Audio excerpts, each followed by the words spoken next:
money on my mind, money on my mind, money on my mind, money on my mind, money on my mind, money on my mind, money on my mind. So money is all I think of.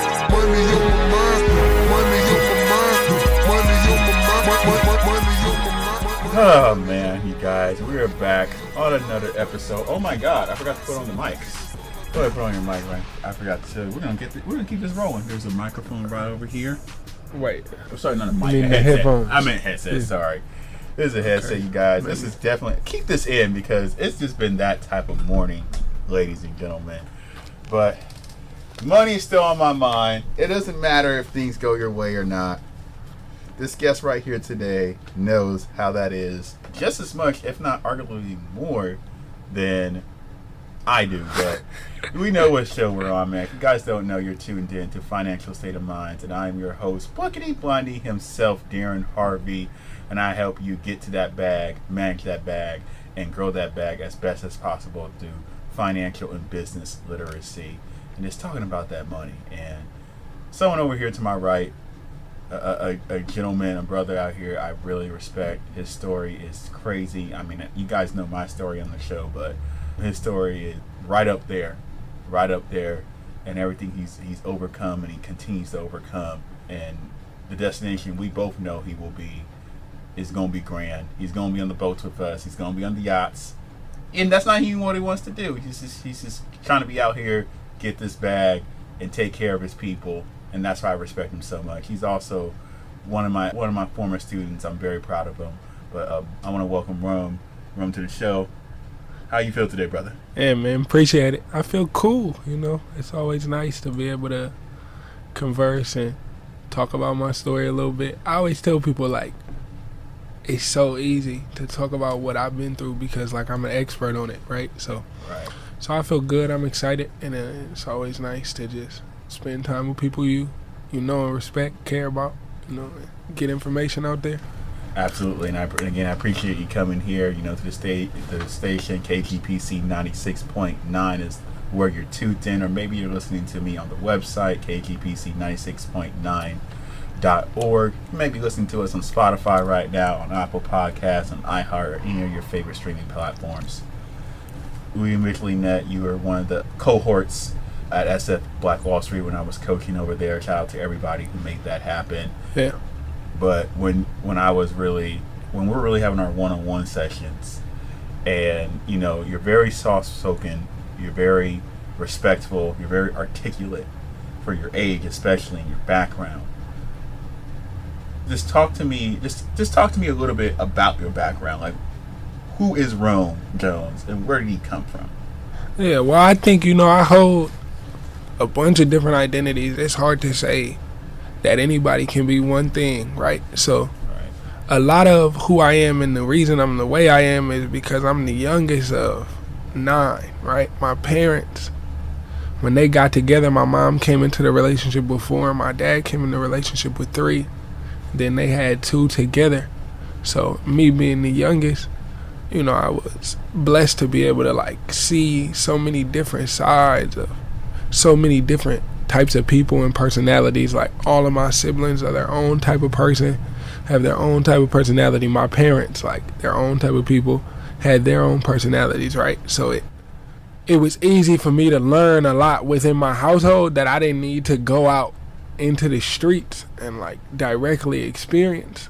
Right. I always tell people it's super interesting. I got one brother who's done 13 years in prison, but I got a sister that's a lawyer. So it's people around me have been on both sides of the world, or if you want, the law, or just what you would expect from either success or non-success. I mean, that's hard to define depending on what you're trying to do to me. But who am I? I'm just somebody trying to figure it out, man. I'm a brother, uncle, a father at this point, a friend. I hold so many identities. So yeah, but what are you building right now? Where are you trying to build right now?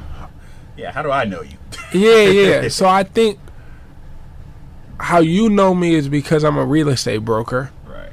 And I'm trying to build my company out to not only be a real estate brokerage, but to really get into real estate development and things of that nature, right? But where that stems from, like, again, if you go back into everything I've experienced in life, like being somebody who grew up with a disability, like still living with one, right? Like, I was born with cerebral palsy, like that. For me, I mean, it's a minor case based on like other people I've met who have the condition, right? But definitely had some effects on me. Like, it had some effects on the way I work, the way I move through life. And I know, like, as a young black man in America who initially wasn't trying to go the college route, I've reconsidered that, and I'm now back in school. But great to hear. When I wasn't trying to go the college route, like, the ways that young black men can make money at 18, 19, 20 years old are often in like very physically taxing jobs, right? And so understanding that I had a physical disability and likely could not do those at the level to create a life that I wanted, I had to really explore other options. And real estate kind of came to life for me. Like, I felt like the universe kind of led me towards real estate. And when I landed in it, I started to learn so much about it. And the buying and selling of it was only one piece, right? Mm-hmm. And I started to learn about the development of it and different things of that nature. And I'm like, man, there's so many opportunities here. And I think I learned, like, or I was able to see how much the real estate world had been kind of kept away from black people, right, to a level. And how many careers there are in real estate. Like, even if you didn't want to buy and sell, even if you didn't want to develop, if you wanted to appraise, or if you wanted to inspect, or like anything of that nature, home inspections, roof inspections, appraisals, just so many different things. You can go into loans or just into property management. Like, there's so many different things you can do within real estate. And we see so many people make money in so many different fields, and it leads them to end up buying real estate anyway, because I think real estate is just a really, really core part of our economy, right? And like, when you talk about making money, like, the equity that people are able to gain in regular homes is what really creates generational wealth for those families who aren't coming from large financial backgrounds, right? Like, large portfolios of financial backgrounds. But they can start to create one, or create a lane for their own family through a real estate portfolio. And as I started to learn that, I wanted to make sure that that information got out in a way that I felt that my people could receive it. So it was better for me to start my own thing, you know. And I started in real estate at 19. I got my broker's license at 23. And you know, I think that was when it was time for me to just branch out on my own and do my own thing, because I feel like who better to deliver the information to my people than me? And I had been through a number of things, like I said, just growing up with a disability that came with all its own challenges. I obviously had a number of challenges that most normal people have, whatever that consists of. Like, I've been through, like, people don't realize, when I say my brother did 13 years in prison, like, they don't realize the impact, like, when you have incarcerated family members has on the family that's on the streets. Or, like, I got another brother who was killed by the police at 16. At the time, I was like 10 or 11, right? So people don't understand, like, the impacts that stuff like that has. Like, as a young black man, for me to be the youngest of all my siblings, but as a young black man, for, like, growing up, you hear people say, like, you know, the route, especially for young black men, you end up dead or in jail. So by the time I was 12 or 11 or 12, I had seen both of those extremes. Like, I had a brother doing 13 years and another brother who was already dead. Like, so I knew, like, I couldn't go those routes, right? My whole thing was, like, I didn't want my mom to have to bury another kid, like, because I seen how hard it hit her. Or just, I don't know, like, it's so much stuff that happens, like, throughout life that you just try to learn from and try to become a better person from. So many things, like I said, I was blessed to be able to avoid because my siblings had done so much for me. But people don't realize, like, the impacts that some of that has, like how it kind of taints your mind or makes you feel a little less open to the world being nice or friendly to you, or even settling in the reality that the world is not that nice and friendly to young black people trying to make a way out of certain conditions. And then early in my adulthood, like I had my first kid at 23. I have 2 kids, but I also like I lost my mom also at 23, like a few months before I had my first kid. Then I lost my dad 2 months after I had my first kid. So it's like I lost my parents 9 months apart. You know, so just stuff like that. And I think like now, actually, like as soon as I lost my dad, that's what made me like finally sign up and take my brokerage exam. It had already been in my plans, but COVID and everything like that kind of pushed me back a little bit. You needed 2 years full-time experience to apply for it, and it took me about 4 based on COVID, just different things. And then when I lost my dad, it really made me like sit back. Like that even is what led me back to school.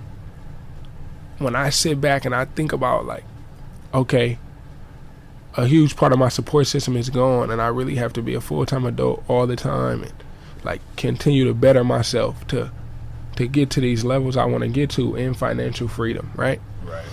That's what led me back to school. Because part of me used to always say like, I'm gonna do it without school, and then I just realized like how much like that resistance was holding me back from getting ahead earlier on, right? So, but I don't know. I mean, I can go through year by year or experience by experience, like either losses I dealt with or things I seen other people go through that I learned from or whatever.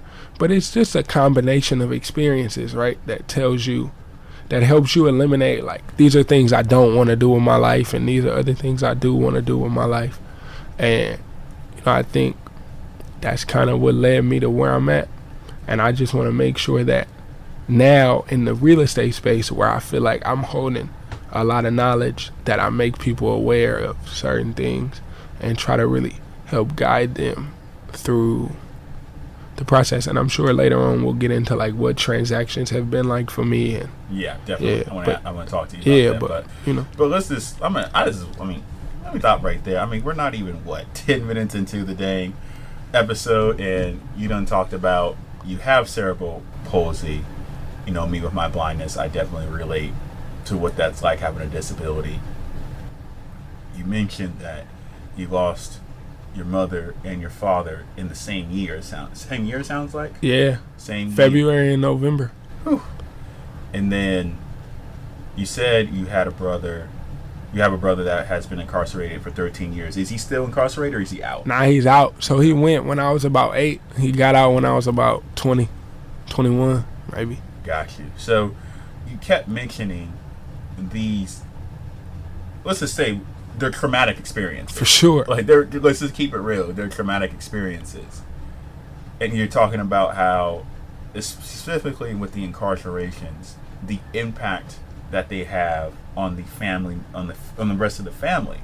I want you to talk about that a little bit more, and the reason why I want you to do that is, rightfully so, there's so much focus on the victims of a crime, but the victims of a crime aren't just the people who got victimized on the other side. It's also the family members of the person who committed a crime, and that's even assuming if the conviction actually means they did the crime. Just because you're convicted, folks, doesn't mean you actually did the crime. There are wrongful convictions that happen all the time. So you mentioned that you had a brother incarcerated, and you had a brother killed by the police. Yeah, Richmond police in 2009. Yeah, so for you, I would like for you to talk about how those things impacted you as an individual and impacted your family as well. Yeah, so I think, first of all, my brother Leonard Bradley, that's who was killed by the police in 2009. I believe it was Richmond police. It may have been San Pablo police, but it was one of the two. Just specifically on that situation, I seen my mom slip into a depression for months, and I think she never really healed from it completely, which I imagine you wouldn't, right? The way it happened. Keep in mind, he was 16. Now, granted, if you look into the story, him and his friends had stole a car or whatever they were being accused of, right? So I'm not trying to paint him to be a saint, but it's like for somebody to make the decision to take his life, and even when you look at the details, the way that his life was taken, you know, he was essentially executed by this police officer. The impacts that has on it, like, we have to live with that every day. You know what I mean? Like, and you got family members who question, like, if they could have done more, if they could have done something to have saved his life. But as a younger brother, you eliminate my ability to, you know, continue to learn and build a relationship with my brother. Him being, I got another brother who's a year older than me, and he's been, you know, great just like as a person to bounce ideas off. And I got a bunch of cousins like who've also been amazing. But it's like an older brother, man, and I'm the youngest, so I've never been an older brother to anybody, but I know how essential that sibling relationships are and how much I could have learned from him as he developed as a person. And you know, it's terrible that his life was cut short like that. The impacts that it has on my mom, you know, it trickles down to us. It's much like if you eat meat or whatever, right? They generally advertise meat, like some meat, as like uncaged or like grass fed, right? And the reason they do that is because they say if you cage an animal, you do certain things, the animal in captivity will release toxins into their body. And then when they release those toxins, it makes the meat more unhealthy for you. So if you use that same logic and you apply it to a mother that still has kids to raise after she just lost a son, you know, that experience puts toxins into her body and it's releasing into us. And there's certain things that impact our childhood, even if it's her being too overprotective. And there's a number of things that we don't experience because of her fear that we could meet the same fate as our brother type thing. Right. And I mean, obviously I made a conscious decision to not do things to try to put my mom back in that situation. But it's just, you know, you gotta like the wrap around of like how that then affects her marriage, how that then affects how she raises kids, and then how that affects how we go out into the world, how that affects how we all interact as a family. Like there's just so much, like there was so much, I remember just so much fear like in the household of like, what do people do next? Like if we go to a level of speaking up against this, do we face retaliation? Or like even how do we protect people so we don't lose anyone else prematurely? It just, man. And then like now being older and all the stuff that I know, and I just think about who he could have been had he made it to 21 or 25 or whatever. Right. Yeah. You know, but it's a pain that you never really get over. Like, yeah, everybody hurts in their own way. But then ultimately, like, we do some things in our ongoing relationships where we may hurt some people next to us, and sometimes even unintentionally, right? And then with my brother who was incarcerated, again, like, he was the oldest. So even though we were able to learn from his mistakes, both of my brother's mistakes in certain ways, now, speaking of me and my other brother, like, to some level, you start to think like, man, even when you look at that, like he was punished for whatever crime he was accused of. And I mean, I guess you could say convicted of, right? But you look at this police officer who kills our other brother, it's no punishment for him. So then you look at the system, like does the system uphold like an equality for everybody? Is there consequences for what y'all do to us, or only consequences for what we do to y'all? It kind of like it taints your view. You go from the philosophy of like the world being inherently good that you usually have as a young person to the world being inherently bad. It just like, it's tough. I mean, you're dealing with a person who's now in jail, dealing with all their own issues, and generally always having a misconception of what the world is like on the outside because he's not outside.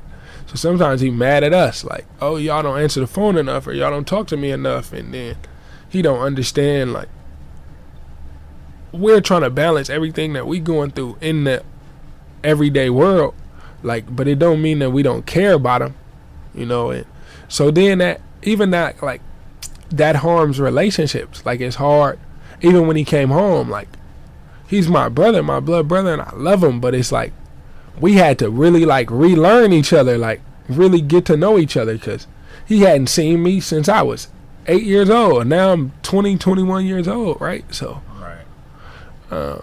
just relationships, like that time that you get to build with a sibling, get to know them, and you know they favorite soda or they favorite food or what they like to do with their free time. This is all stuff that we don't know about each other, and we got to get to know in adulthood because the amount of time that's been taken away. And then the systems that are in place that don't allow, you know, that aren't friendly to siblings visiting, just like the process it takes, and I get it, like it's a penal facility, like all these things, but to try to get up there to see them or support them, and then they move people, like for the majority of the time I believe he was up like in Folsom, you know what I mean, like which isn't super far, but like it's far enough where it's an inconvenience to try to get there on a regular basis while people got everything else they got going on in their regular lives. Right. At the same time, like losing my brothers in the ways we did prompted my parents, my mom primarily, to start her construction company, right? So from that came, like, even though we had always had an entrepreneurial spirit as a family, from that came probably our most successful thing as a family, which was her company that took off to win a number of awards and do a number of things. But, you know, her logic behind that was like, man, I just want young men to like take an opportunity to make some real money, like, and not do it in the streets, because that's been primarily where my community feels like they can win at. Right. And as we know, the streets end up being a long-term trap, right? Like, right. Yeah, so it definitely sounds like, kind of like you just mentioned at the end, so your mother had a construction company, sounds like it did very well, and I'm guessing, like I said, you kind of got this entrepreneur spirit from your mother. Both my parents, but yeah. Yeah, both of your parents? Okay. Yeah, my dad, he was more laid back than my mom. My mom was more like flamboyant. She wanted to be more in your face with it, and, right? But he did a lot of behind the scenes stuff that made a lot of that possible. Right. You know what I mean? And he had his own. They were married, like, so every idea that she had, they cultivated together. You know, so it's like he added his piece to it to help grow those ideas as well. Yeah, definitely. I want you to talk about, because this is something I'm passionate about, one of the biggest probably differences between the last time I talked to you and now is I'm definitely trying to promote entrepreneurship specifically in the disability community. Yeah. I want the listener to hear some things you've gone through, or just kind of share your experiences, because let's just keep it real. There's 101 platforms that talk about the Black experience. Right, for sure. There's not anywhere close to the 101 platforms that talk about the Black experience, especially the young Black male experience when you have a disability. And I think that's important to share. For me personally, it's like having a double jeopardy. It's like you're a Black male, that's already a challenge, and then you have this disability, and that's another separate challenge. And sometimes they work together to create this really big challenge. So I've talked about my platform. Obviously, me is with my blindness and all the things I go through just being a blind man, a blind Black man in America. But talk about kind of some of the things, even if it's just one example or a generality, about what it's like to be a Black man with cerebral palsy in the Bay Area or the United States of America. So I think, man, the first thing I'll say, and I mean just starting with my journey of cerebral palsy, I think first of all, like, our communities in general have not been aware, or even if they are aware, been trusting of the systems in place to support with disabilities. So there were so many things that my mom or my dad made the decision to not explore, or didn't even have the thought process to explore, because they either didn't know about it or didn't understand it to the level, because cerebral palsy is such a new thing to them. They already have 8 kids who primarily are all healthy. So then it's like, for me to come with my own situation, they have to learn all this like on the fly, right? Right. So growing up in school, like, I used to have a walker. I used to go to physical therapy 5 days a week, and I used to walk on a walker. And I remember, like, at some point, in school, maybe like second or third grade, like I told him, like, I'm not walking with that walker no more. They're like, why? I'm like, it's gonna help you get around better. I'm like, it's good. I walk slower. Like, I'm cool. I'm not doing that. Like, because y'all are trying to make me into some charity case, and I don't need to be that. And a lot of my young life, I kind of like behaved like my parents. Like, I wanted to do everything to prove as if the disability wasn't affecting me. But really, I'm turning down supports that can help me get ahead, or not exploring supports that can help me get ahead.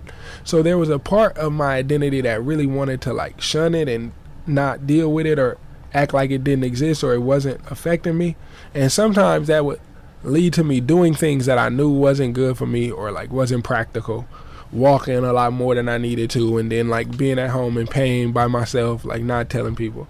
And then there was a part of me that was like, man, as I got older, I'm like, I gotta embrace this and I gotta talk about it more and I gotta understand it more. I gotta get to a level where like I can let people know and advocate for myself thoroughly. And I remember even like in school, they would have these meetings. They were called 504 plans where I was at, like, and which is pretty much like if you got a disability, this is a meeting you have where they discuss accommodations for you, whatever. And I remember around 7th grade, one day one of my teachers, who I really appreciate, she really advocated for me too. Like, she asked me, she's like, I got a meeting with your parents, like after school. And I'm like, yeah. I'm like, I know about those meetings, but I don't really care. She's like, why not? And I'm like, cuz, bro, like, y'all sit in a room, 10 or 12 of y'all who sit in the room and talk about me, but nobody asks me, like, what I need, right? I think that was the first year I started going to the meeting, because she went in there and she told them that. Like, she said, like, he doesn't like that y'all do this. And if y'all had ever talked to him about it, y'all would know that. Like, they actually pulled me in and I was able to be an advocate in my own journey. But so that was like what school was like, right? On top of the societal pressures, on top of like your peers, like school is a very mean place. Like, people make fun of you, people, right? So different things like that. But you learn to navigate. Now, when I became an adult, like, it literally became hard to get a job. Like, talk about it. Because most young jobs, they want you either on your feet for long periods of time or doing a lot of physically taxing work, right? And then, like, what they won't tell you is the other side of, like, especially in the retail world, like, they want their sales associates to look a certain way to be appealing to the customer. Right. And physically, the way I walk is like, it throws people off because it's different. So it does not look visually appealing. So people don't tell you that, but it makes it harder to get jobs where I would, like, not only on that end, but then on the physical request end.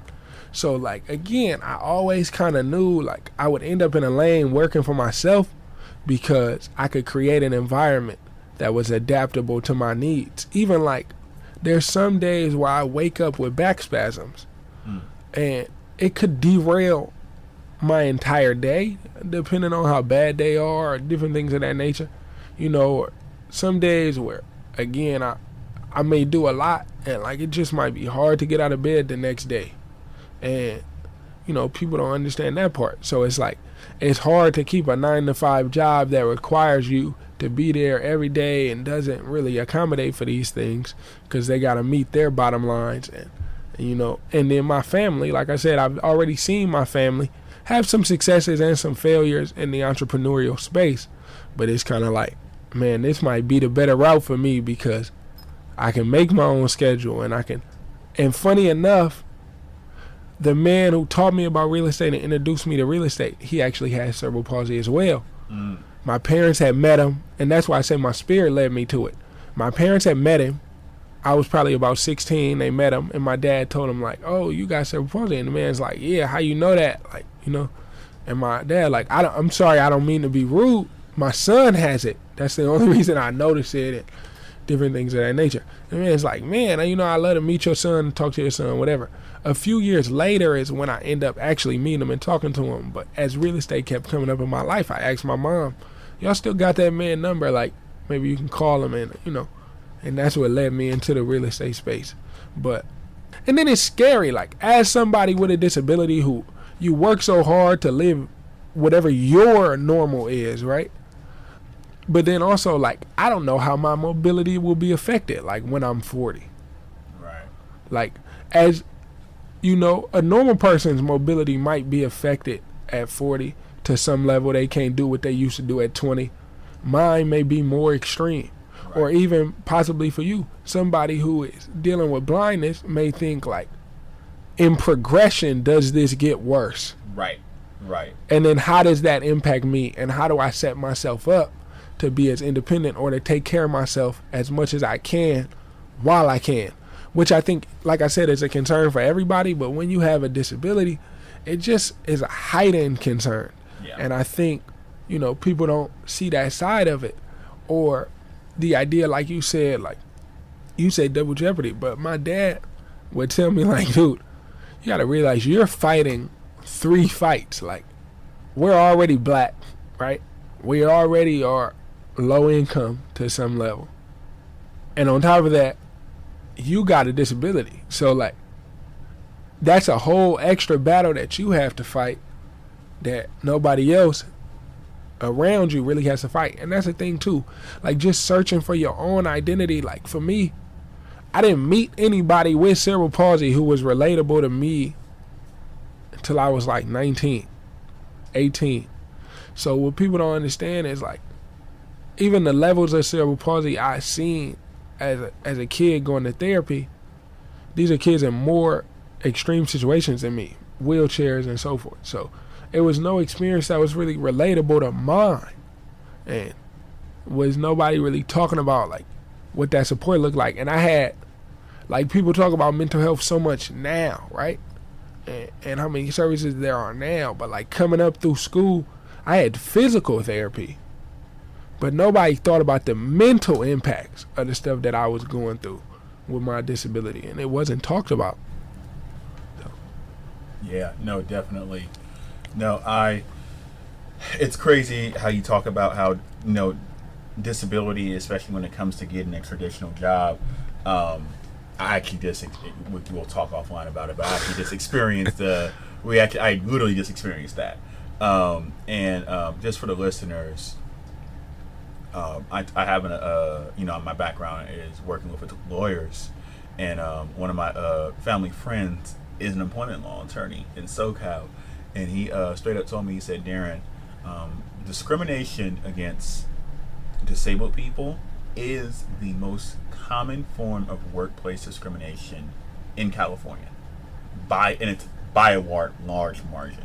So it's a real thing, and a lot of people think now in 2023, everything's, especially in California, especially in San Francisco, especially in the Bay Area, you would think basically the hub of inclusiveness would truly be inclusive. So it's kind of amazing when you hear stories or you hear situations where, no, it's still discrimination. Like, I was recently discriminated against because of my disability. And one thing I tell people is, this is what I tell people, but before I tell people what I tell people, I just want to remind the listeners, you're listening to Financial State of Mind on KGPC 96.9 FM. You might be listening to it on the website, KGPC96.9.org, Spotify, Apple Podcasts, your favorite streaming platform. I got my boy over here, Rome Jones. I respect this man so much, and we're just talking about his story and what it's like to be an entrepreneur, as a young black male who is also disabled, very unique.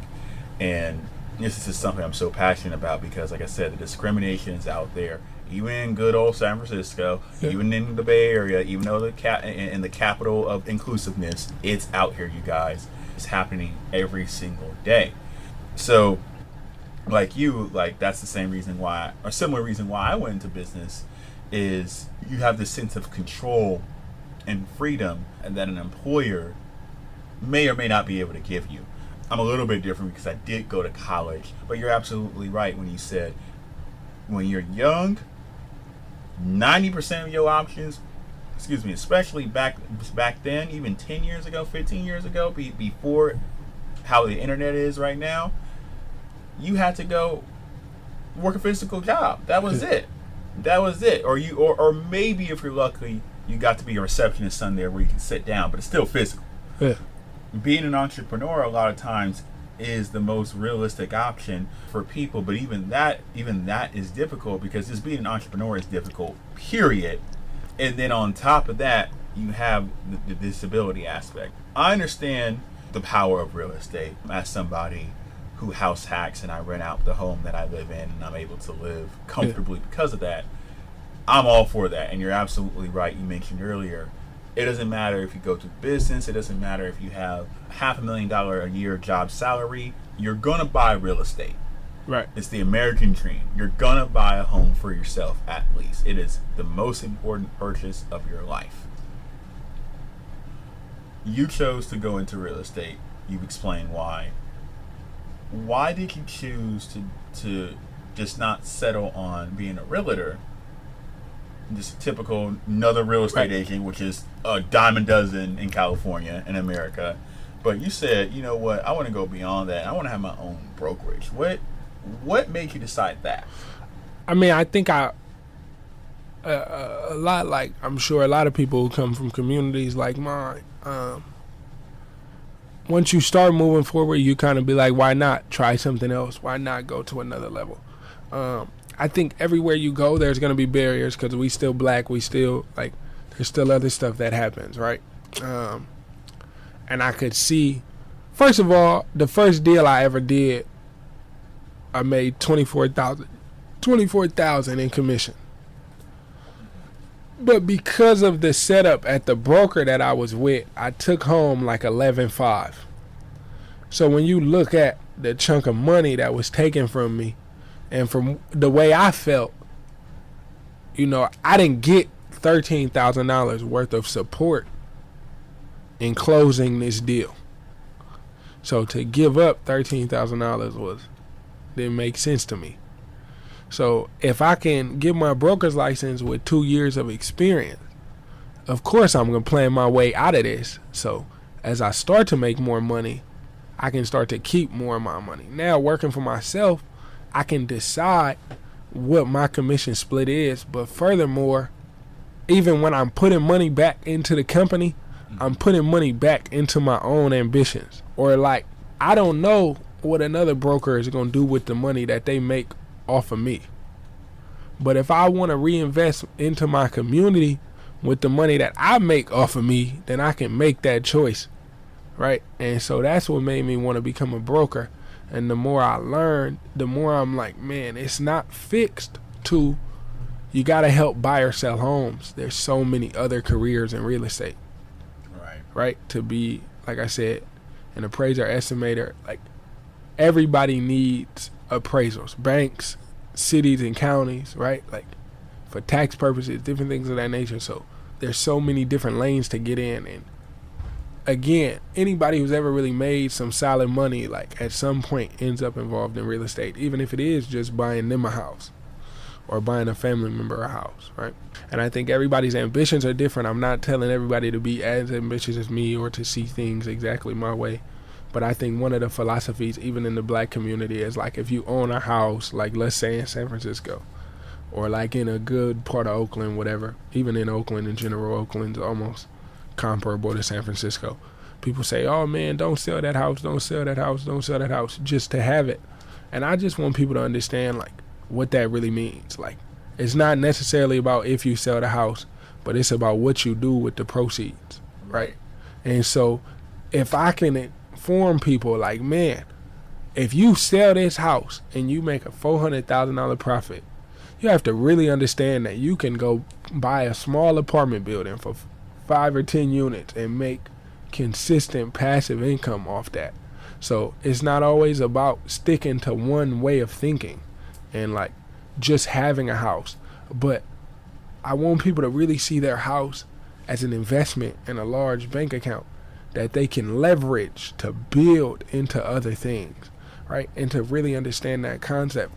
Or even people who, the more research I'm doing on just home ownership programs, different things of that nature, Section 8 has a program that people on Section 8, they can guide you towards home ownership, and you can use your Section 8 voucher to pay the other end of your mortgage as opposed to just always renting. The name is escaping me in this moment, but it's things like that that people don't know about. Yeah. That you want to let people know. Or even with credit score. People think you got to have a 700 credit score to buy a house. That's not necessarily factual. When you know what I mean? Or even when you do leave people properties, you even want to talk to black families about the structure you want to put in place to leave your family a property so they don't got to go all through probate or go through all these channels to try to get the house. You can already have it set up in a trust to go straight to them, or however you plan to set it up. And there's not one way of doing it, and that's all I want people to be able to see. There's so many ways to get involved in, you know what I mean, to build a financial freedom for yourself. Because ultimately, when you look at life and you say, man, I spend $8,000 a month to live the life I want to live, but at work I'm only making $6,000 a month. You want to create a passive income where you're making money that you don't even got to worry about. So if you own 2 or 3 properties that are making you $4,000 or $5,000 a month, that's why you're able to go to work and still live this life you want to live. You still have some money left over because you've created some passive income. And so, you know, there's opportunities for people to do that out there. And I just, like I said, I can't make another broker invest into community so they have this knowledge. But if I make money from the community, I can turn around and put it back into the community, being educated on these facts. And then I don't have to, like, if I want to help a family out who's in a bad way and they are in a probate situation or whatever, and another broker is going to charge them 7% or 8% or whatever the market says do. If I feel like, man, I just want to see y'all like come out of this on your feet, I know I can give them a better rate. I know I can do things to help support people depending on the situations they're in. So that's what led me, like, you know, not to be fixed in one way of thinking of even being a salesperson. Same thing that led me back to school. I was in the thought process of like, man, I don't need school. Like, I'm going to get it this way. But even now, I think what's made school easier and what's made it make sense more is like, as much as I meet people and they love me and they're like, Rome, you ain't got the formal education, so I know you, so it's easy for me to justify it. But for other people who don't know you, if you had a degree, it would make it so much easier for me to introduce you to them and justify why you deserve whatever I feel you deserve. And so again, I had to adapt my way of thinking, right? And yeah, that's what led me back to school now. And I think another part that makes it super easy is because I know what I want to do now and I have a clarity on like where I want to go, it's so much easier to do the school thing. When I went fresh out of high school or go into community college, I just went because people tell you that's what you should do. Right. But now I have some clarity on what I want to do, so it's easier for me to take the classes because I know what degree I want and I know how to move through and why it's important to me and how it will help me grow in my career. Yeah, no. It's crazy how we're similar in that way, like so similar. Like it's the same thing. Like when I found out about business credit, when I found out about credit in general, when I found out this concept that you know, people who are financially successful, they have things in place, they have multiple streams of income, but more importantly, they always use other people's money to get to where they want. Like that's just the name of the game. That's basically what credit is. Like ultimately, that you're using someone else's money to get something you don't have the liquid to get. And there's nothing wrong with that. There's a stigma about you have to borrow some money. That's bad. Well, yeah, like it just makes sense. Like most people are not lying around with $1 million to go buy a house in cash. Right. Most people are not lying around with even $20,000 to buy a car. Like you will usually need to borrow money, and that's okay. It's all about, at the end of the day, your relationship with that lender and the history of relationships you have with that lender. So they give you the best rate, or if you know your credit score is really good or you get the knowledge, you're literally borrowing money for free. And that is the name of the game if you're trying to kind of be wealthy. because you're going to usually need to borrow money unless you just are just balling out of control. And even then, it's going to take time for you to get to the point where you're balling out of control. So that's the name of the game.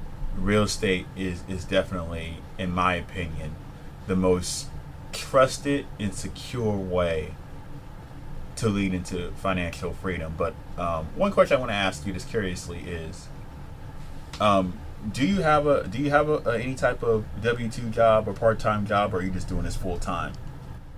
I've had them in the past, and I do take them. Mm-hmm. At this point, I gotta do things I feel like make sense towards where I'm trying to head. Mm-hmm. Like the last W-2 job I had was working with the city of San Francisco at the planning department. But the reason I'm trying to do that is to understand the zoning requirements and laws of a planning department for real estate purposes, right? So I had a little fellowship with them that I did for about 6 months. So I will take them on and off. I generally don't try to commit to long-term jobs because I know, like, I'm just not truly grounded in it. Like, I'm grounded in my own pursuits. But if I can find a reason, that it makes sense to take one, I definitely will. One thing about being self-employed, like, especially in the real estate market, is business can go up and down. Like, our business really depends on the economy. Right now, interest rates are really high. So you often hear people tell you, which I would caution people against, it's a bad time to buy because of how high interest rates are. Well, if interest rates drop, my own philosophy, everybody has their own financial philosophy, but if interest rates drop, you could refinance for a better interest rate. Right. What I will tell people is this: when interest rates are low, prices are high. When interest rates are high, prices are more reasonable. So you got to choose where you want to get in at, but the real estate market fluctuates is what I'm saying. So at certain times, more people are buying or more people are selling, or there may not be much activity at all. And I'm still a young black man in this business. Like, it is hard to crack the ceiling of, like, consistent real estate income. And the reason for that is most people, as much as they hate to admit it, they still favor people who look like them. Right. And I think, this is my own personal opinion, black people are still struggling with that. So I have to usually convince black people that they can buy to even get them to explore the options of buying. So it's hard for me as a young black man to even get in front of anybody who isn't black and then them trust me to do a real estate deal for them. But then if my people who do look like me won't even explore the options, it's hard for me to build a business around that. But, so it's still, and then there's other barriers. Like I said, as somebody with a disability, I try to wear comfortable shoes. Why? Because if I got to do some door knocking or be at an open house for 3 or 4 hours, standing and walking through the house over and over again, I might want to wear comfortable shoes. But even there's a stigma with that. Like, oh, he's wearing tennis shoes, or he should be wearing dress shoes and a suit. And it's like, everybody don't understand, the lens that I'm coming from. Like, I'm going to be walking for 4 hours. My feet need to be comfortable. Right. Like, like my feet being uncomfortable does more harm than maybe the average person's feet being uncomfortable. But a lot of people don't see that. And I'm not going to sit there and explain that to every client. Like, right. You just don't want to, like, you don't want to be explaining, like, when you said that's so true, like, you don't want to be explaining your disability, like, every day. And I'm generally very open. I don't mind sharing it. If people ask me about my vision, it's cool. Like, I get it. They're just trying to understand ultimately. But some days you just don't want to explain. Like, you just don't want to explain. Like, people need to understand we sometimes have to explain this to literally everybody we meet, because one thing, about both our disabilities is it's a small percentage of people who have it. Yeah. So I understand that if I'm walking around my cane, I'm pretty sure you've seen the only blind person you've seen probably that whole week, at least. Yeah. That whole week. I'm sure it's the same thing with you. So of course you're going to get the stares. It's funny that you mentioned the shoes. It's funny you said that because it's the same thing for me, but just for a different reason. I have a really big foot. I wear a size 17. So it's not, I can't just walk up to a store and just be like, oh, here's some professional shoes, and just buy some shoes and walk out. It just don't work like that. And that's not even talking about comfortability. But that, me being in the legal world, you're right. It's the same thing. They're expecting a certain image, and if I'm walking around with a cane that's literally taller than the average person, it's gonna be different, and people may or may not like it, and you know. And I think there's this belief that, like, again, where we happen to be located, everybody's just like, all right, he's disabled, cool, he's getting support, no, nothing's happening. There's no real, I wouldn't say no real struggle, but there's no real discrimination or judgment. But there absolutely is, you guys. There absolutely is. And just realizing and understanding and, do things to, be a part of the solution, not a part of the problem, if that's your choice. But, unfortunately, as much as I would love to continue the conversation, we're down to our last few minutes. How is business for you right now? Like, right now? Business right now is good. I'm helping support some people on Treasure Island with some relocation services. So I'm trying to help guide some home ownership opportunities there. And I got a couple clients. I actually have a couple buying clients who just got pre-approvals. And so we're in the process of shopping. I had a potential listing, but it's one of those situations where the family is going through probate. And so I got a few deals on the table that I'm looking at. I'm trying to crack the commercial scene a little more. And I'm actually working with nonprofit organizations to see how we can help them acquire some buildings to administer their services. So it's cool. I mean, there's always an area to grow and to be better. And as I'm building out my own company, like, there's a bunch of conversations to be had now because salespeople want to come under me, and really trying to create systems now to be able to do that. So it's good. I mean, as an entrepreneur, right, you have to be willing and able to constantly grow and adapt and follow, what your market's telling you to do. So there's some opportunities there, always open to new ones. But again, a lot of it, I have to do so much retraining and correction of misconceptions that our people have to try to even get them in a space to buy. That's some stuff I deal with. Yeah, definitely. The miseducation is crazy in our community when it just comes to money in general. Like, just money in general is just we're so uneducated still, even in 2023. And I do believe it's important, and I'll kind of wrap it up. I really believe it's important that people like me and you speak. First off, do what we do. And I mean both sides, both the young black and the disability. Right. I'm not sure if you know this, but there's a statistic that, like, I think it's like any type of real serious disability, it's like under half of us are even employed at all. Yeah. It's like crazy. And then, in our spaces, we're both in the finance, real estate, me finances, they're both the finance space. And there's more of us starting to come out, show our faces, but I feel there's still not enough people. There's not enough black people that are in finances. There's not. Like, period. There's not enough. And what I've learned is I feel it's so important that we share this information that we know to the people that look like us, because then it becomes more relatable.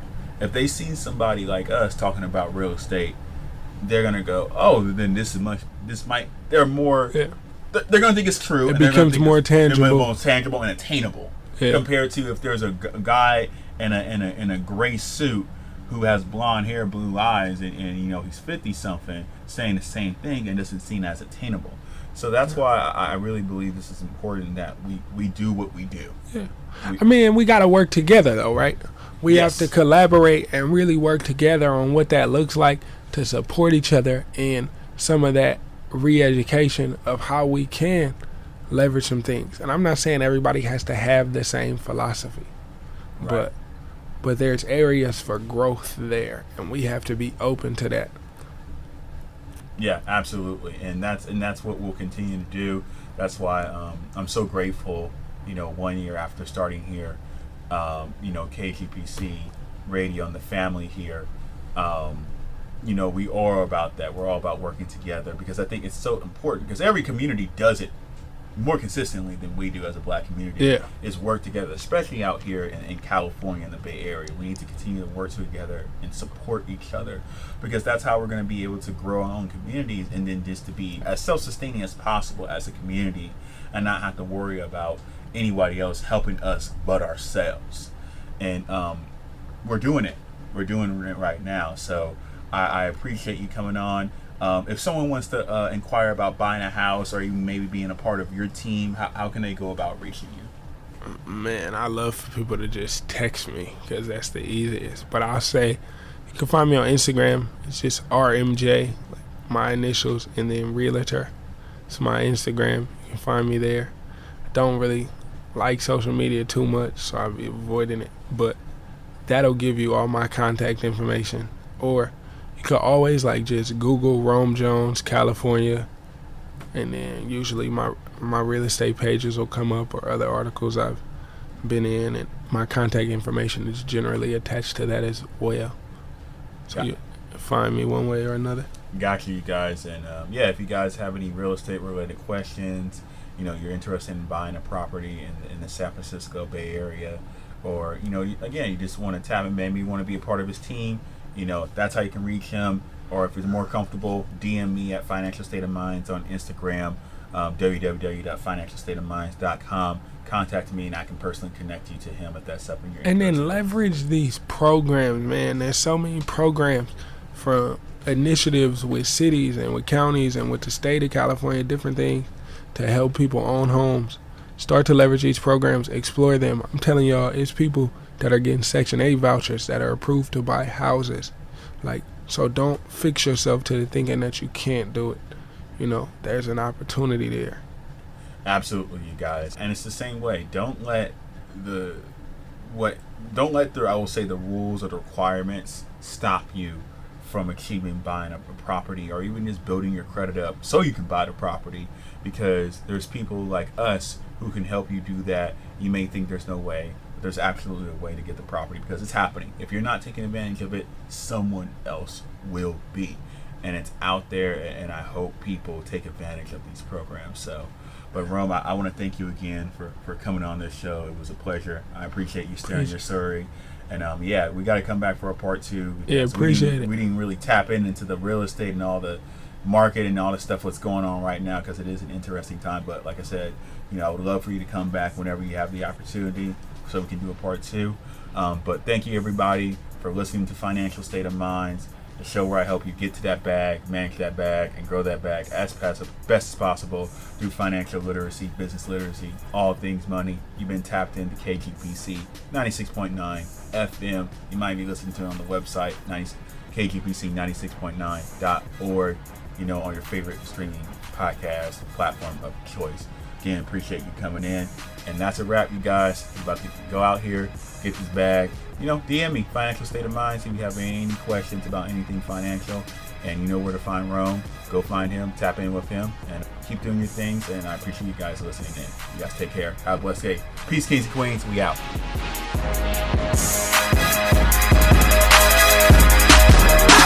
Money on my mind, so money on my mind, money on my mind, money on my mind, money on my mind, so money on my mind, money on my mind, so money is all I think of.